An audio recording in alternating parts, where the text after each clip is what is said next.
নমস্কার, আমি গুরু মোহন দাস।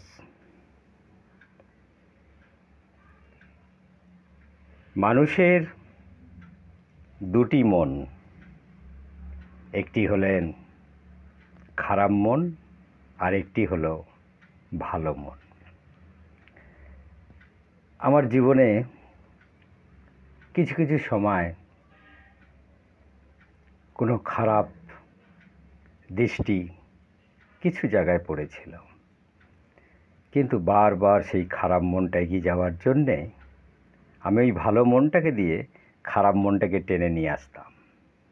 যাস না, ওদিকে যাস না, ওদিকে গেলেই বিপদ, বিপদ মানেই তোমার মানহানি, মান সম্মান সবই চলে যাবে।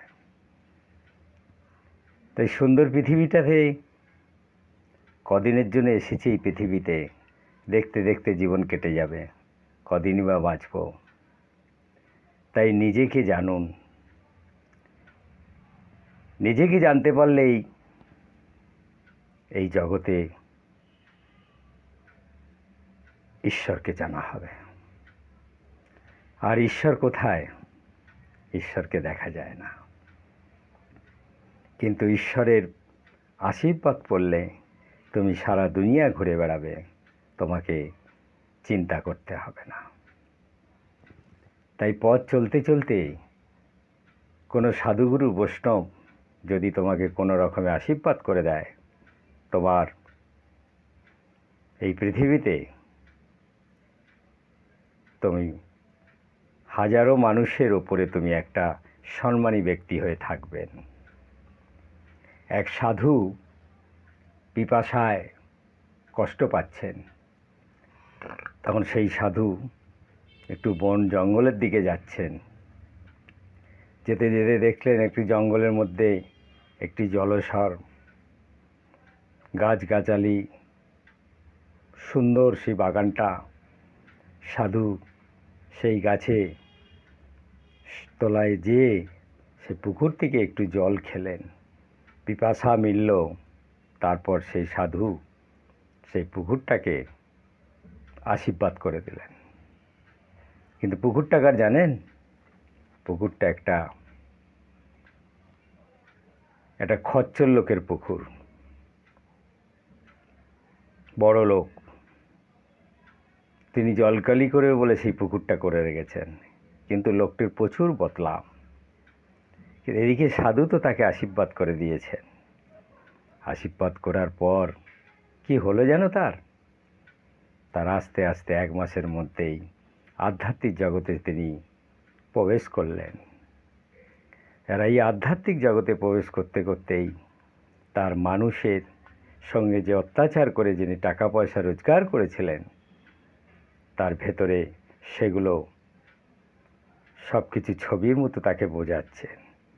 তাহলে এগুলো সে আমার অন্যায়ের পয়সা, কোন খাতে রোজগার করেছি আর কোন খাতে খরচ করেছি, এই হিসাব যখন তার জীবনে চলতে চলেছে, বুঝতে পারল জীবনে কারো থেকে ঠকিয়ে অন্যায়ভাবে টাকা নেওয়া কখনোই উচিত নয়।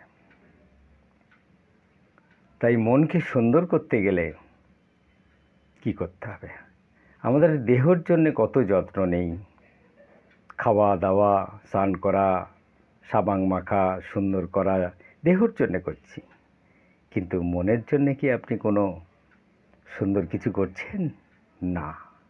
তাই জন্যই তো আপনার মন কষ্ট পাচ্ছে। তাই মনকে সুন্দর কিছু দৃশ্য দেখাতে হবে। সুন্দর দৃশ্য বলতে কি? সুন্দর তীর্থস্থান করতে হবে। তীর্থস্থান করলেই তোমার পাপ ক্ষয় হবে। তুমি অজান্তে কত কিছু এই দুনিয়ায় পাপ করেছ, তাই পাপের সাজা অবশ্যই পেতে হবে।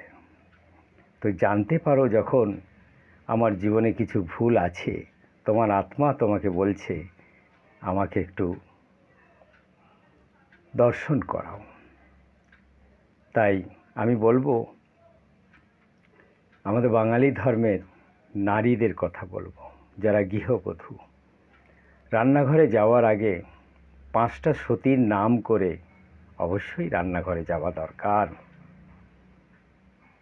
5টা সতীর নাম হলো অনুসূয়া, বেহুলা লকিন্দর, সাবিত্রী, সীতা, মন্দারতরী, এই নাম উচ্চারণ করলে তোমার ভেতর থেকে সমস্ত নেগেটিভ এনার্জি চলে যাবে।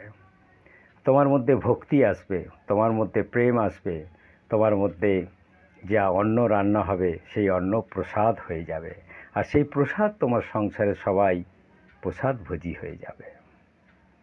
তুমিও জীবনে খুব আনন্দ পাবে, সকলকেই আনন্দ দিতে পারবে। তাই জীবনটাকে সুন্দর করে এগিয়ে নিয়ে যাও।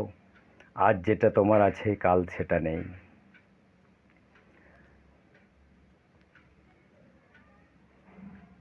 মনের ভেতর আমাদের অন্ধকার তো অবশ্যই আছে, কিন্তু আলোও আছে। অন্ধকার আলো দুটো মিশিয়ে জীবন এগিয়ে নিয়ে যেতে হবে।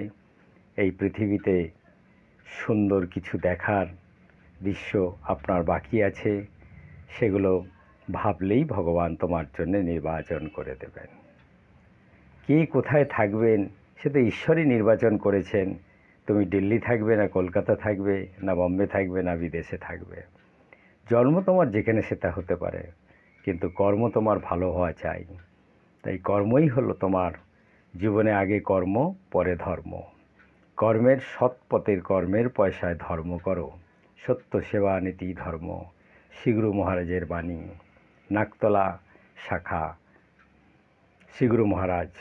আজও তার মন্দিরে হাজার হাজার লোক বিনা পয়সায় অন্ন গ্রহণ করে যাচ্ছেন, গুরুদেবের বাণী। আর এই মন্দিরে আসবেন শ্রীগুরু আশ্রমে। আমি 50 বছর ধরে দেখছি একটি জায়গায় 24 ঘন্টা হরিনাম হচ্ছেন। সেই জায়গাটার কতটা মহত্ব বলুন। তাই একবার পারলে নাকতলা শ্রীগুরু আশ্রমে ঘুরে যাবেন, গুরুদেবের সঙ্গে দেখা করে যাবেন। জীবনটাকে সুন্দর করে এগিয়ে নিয়ে যাও। গীতা পড়তে না পারলেও প্রণাম করবেন, সাধু সঙ্গ করো, জীবন অনেক উন্নতির পথ পাবেন। হরে কৃষ্ণ কৃষ্ণ কৃষ্ণ হরে হরে, হরে রাম রাম রাম হরে হরে।